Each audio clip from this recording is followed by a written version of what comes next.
নমস্কার বন্ধুরা, কেমন আছেন?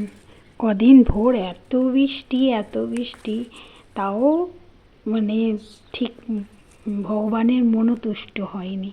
শ্রাবণ মাস বলে কথা, কালো কুচকুচ করছে মেঘ, তেমনি মুষলধারে বৃষ্টি। আর তো মনে হচ্ছে একটু পাকোড়া খাওয়ার ইচ্ছা হচ্ছে। যাই হোক, আমি এক হাতা চিড়ে নিয়ে নিলাম।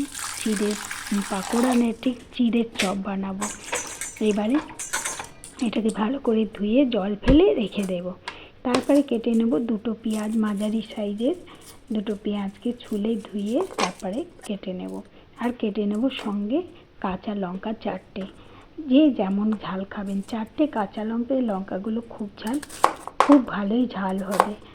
আশা করছি খুবই ঝাল হবে, আর মেয়ে ঝাল খেতে ভালোবাসে, সেই জন্য ঝালঝালি করছি।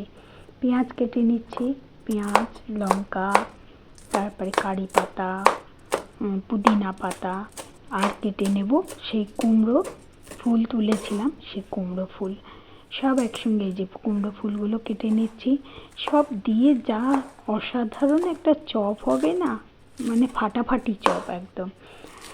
কেটে নিয়ে আর এই ডাঁটিগুলোকে অবশ্যই ফেলে দেবো, কিন্তু যদি এটা শুধু বেসনে ভাজতাম ডাঁটিটা রেখে দিতাম। এই যে তারপরে কারি পাতা তুলে এনেছি, সেই কারি পাতাগুলোকে এবার ধুয়ে সেগুলোকে কুচি কুচি করে নিচ্ছি। আবার ছাদ থেকে পুদিনা পাতাও তুলে এনেছি, সবই ছাদ বাগানেরই, পেঁয়াজটা বাদে এইবারে, আর চিড়ে বাদে। এবার পুদিনা পাতাও কেটে নিলাম, আর এই চিড়েটাকে আগে একটু চটকে নিতে হবে। চটকে নিলাম, চটকে নিয়ে তারপর সব একসঙ্গে আলাদা করে দেওয়ার দরকার নেই, সব একদম হাসুম হুসুম করে তুলে নাও, নিয়ে আর ব্যাস চটকে মটকে মেখে নাও, তাহলেই হবে। ভালো করে চটকে মাখতে হবে, যাতে মানে করা যায়, মুঠি তৈরি হয়। আর দিয়ে দিচ্ছি একটা ম্যাগি পাতা। ম্যাগি পাতার যে মশলা থাকে না, 1 প্যাকেট ম্যাগি পাতার মশলা দিয়ে দিলাম, আর স্বাদ মতো নুন দিয়ে দিলাম। দিয়ে এবার ভালো করে চটকে একদম ভালো করে মেখে নিতে হবে, যাতে এই সব জিনিসগুলো চিড়ের সঙ্গে একদম মেখে যায়।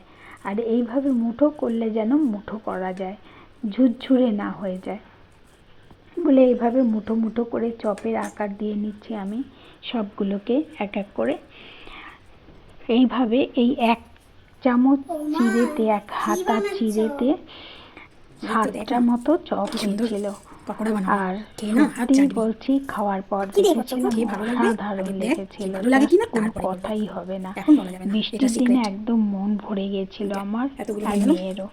মেয়ে অফিস থেকে আসবে, আর সেই সময়তে বানাবো।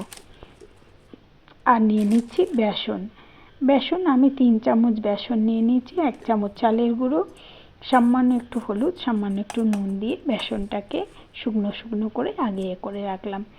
শুকনো ব্যাটারটাকে বেসনটাকে আগে কেন লাগিয়ে নিচ্ছি, যাতে মশলাটা ছেড়ে না যায়, এতে করে কি মশলাটা ছেড়ে যাবে না।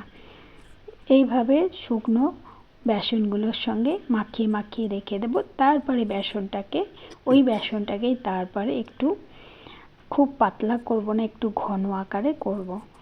ঘন আকারে করলে কি হবে, তাতে ওর মানে বাইন্ডিংটা ভালো হবে। হয়ে গেছে। এবার কড়াই তেলও বসিয়ে দিয়েছি আমি, তেল গরমও হয়ে গেছে। এবার এক এক করে ছেড়ে দেব, এক এক করে ছেড়ে দিচ্ছি। এইভাবে ছেড়ে দিয়ে তবে প্রথমে গ্যাসটাকে বাড়িয়ে দিয়ে তেলটা গরম করে নিয়ে তারপর কিন্তু গ্যাসটা কমিয়ে দিতে হবে, কারণ ভিতরের মশলাগুলো যেন ভালোভাবে সিদ্ধ হয়, তবেই খেতে টেস্ট হবে। কাঁচা কাঁচা থাকলে খেতে টেস্ট হবে না বলে একদম প্রথমে তেলগুলোকে গরম করে নিয়ে তারপরে একটু এইভাবে সব চপগুলোকে ভেজে নিলাম। ভেজে নিয়ে তারপরে একটু লাল লাল হয়ে ভাজা হোক, কিন্তু লো টু মিডিয়াম আছে। তারপরে তো মুড়ি ঢেলে নিলাম, 1 বাটি মুড়ি, মা আর মেয়ে বসে পড়বো। আর সঙ্গে নিয়ে নিলাম আচারের তেল, বেশ দারুণ টেস্ট আচারের তেলে। ব্যাস, এই দেখুন মুড়ি সাজিয়ে নিয়েছি। অসাধারণ লেগেছিল বন্ধুরা, একবার বানিয়ে খাওয়ার অনুরোধ রইল।